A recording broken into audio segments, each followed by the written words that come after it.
Alors, bienvenue dans le bureau où on accueille les patients pour leur consultation infirmière initiale. Il se situe entre le scanner que vous avez probablement déjà vu, juste en face de la salle de prise de sang. On a la petite salle d'attente à l'arrière et puis les traitements qui se font dans le couloir aussi un peu plus derrière les bunkers.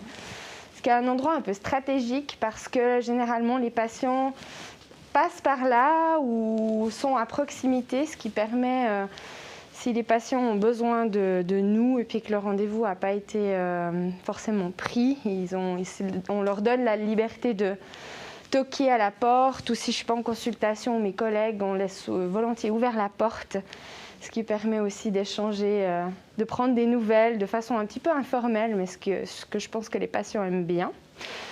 On a nos différents outils à disposition par rapport aux intervenants qu'on propose avec la Ligue, les différentes fiches d'information qu'on donne. Et puis, ça nous permet aussi de se réunir autour d'une table, d'avoir un accueil un peu plus convivial pour discuter de la prise en charge. Et puis, je ne sais pas si vous aviez des questions en fait par rapport à ce que je vous ai présenté tout à l'heure.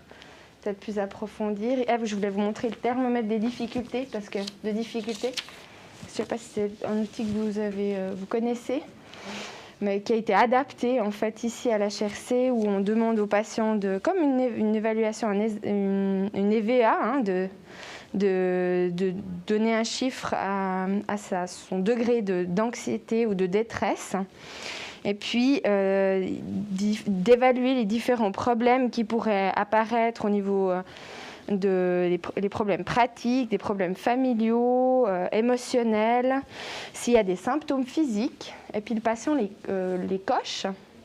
Et puis de là, on ouvre la discussion, on liste les différents problèmes, on n'y trouve pas toujours des solutions, mais déjà on en parle. Et puis ensuite, on réutilise cet outil à un autre moment pour pouvoir réévaluer, savoir où le patient en est, savoir qu'est-ce qu'on a fait de cette problématique, est-ce qu'on a pu la régler, est-ce qu'il y a un intervenant spécifique qui a été mis en place, est-ce que ça convient au patient. Et puis après, on utilise ça comme outil pour aussi évaluer de façon plus formelle les difficultés de nos patients. Et puis sinon, je voulais te demander, oui. Un patient, il va avoir en moyenne combien de consultations infirmières pendant la durée de son traitement, sachant qu'ils n'ont pas tous la même durée de traitement, mais en moyenne, vous le voyez combien de fois? Alors, l'idée, c'est de voir tous les patients pour leur première consultation, de reproposer une consultation de suivi, soit à la moitié, soit aux deux tiers du traitement, soit par consultation téléphonique, soit en présentiel. Et puis, s'il y a besoin, comme certaines localisations, comme tout ce qui est pelvis, rectum, canal anal, s'il y a nécessité de faire un suivi de peau, de plaies, des ORL exactement, on réagende des consultations hebdomadaires. Ça, on regarde avec le médecin. On est juste en train de définir encore les critères. Est-ce qu'on pose d'office des consultations de suivi comme on le faisait précédemment à la Providence, ou est-ce qu'on réévalue en fait de semaine en semaine avec le médecin et puis on repose un rendez-vous infirmier le mercredi ou dans ces petites plages qui nous restent entre les consultations infirmières premières et puis les CT. Ouais. Voilà. Combien d'infirmières dans le service? Alors, il y a une infirmière qui est en présentiel tous les jours et puis on est 7 collègues à avoir été formés en radiothérapie. 6 ou 7 collègues, oui. Donc, quand moi je ne suis pas là, j'ai d'autres collègues qui prennent le relais, comme Nicole par exemple, ou d'autres. Il y a deux infirmières, 2 romaines dans le service qui sont des anciennes du service de radiothérapie qui sont là depuis l'ouverture du service en 2013. Voilà. Ils sont plus expérimentés. Juste une question par rapport aux demandes des patients. Nous, à HEG, on a les coupeurs de feu. Est-ce que vous utilisez ça aussi? Oui, alors à la consultation initiale, c'est c'est une question qu'on aborde par rapport aux médecines alternatives.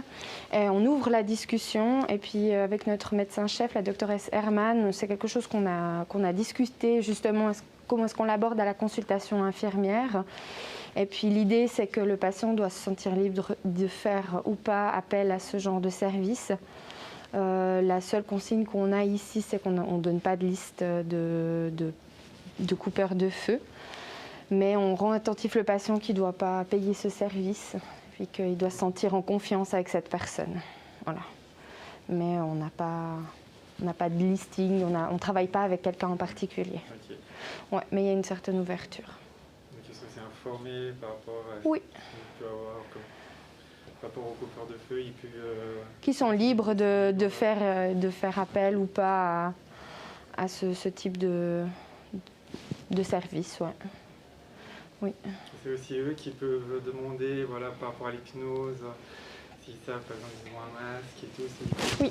Automatiquement demander, ouais, je suis angoissée, on peut prendre une hypnose. Est-ce que c'est vous, en tant qu'infirmière, qui dit, ben voilà, on a l'hypnose?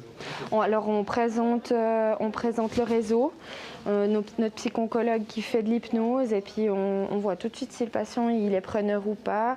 Et puis généralement dans l'expérience, c'est que les patients qui sont angoissés en lien avec le fait d'aller dans une machine peut-être fermée ou dans un bunker, ils l'expriment assez rapidement, et puis là on fait tout de suite le lien avec soit il y a aussi de la sophrologie qui est possible, ou notre psycho-oncologue qui fait de l'auto-hypnose ou de l'hypnose. Voilà.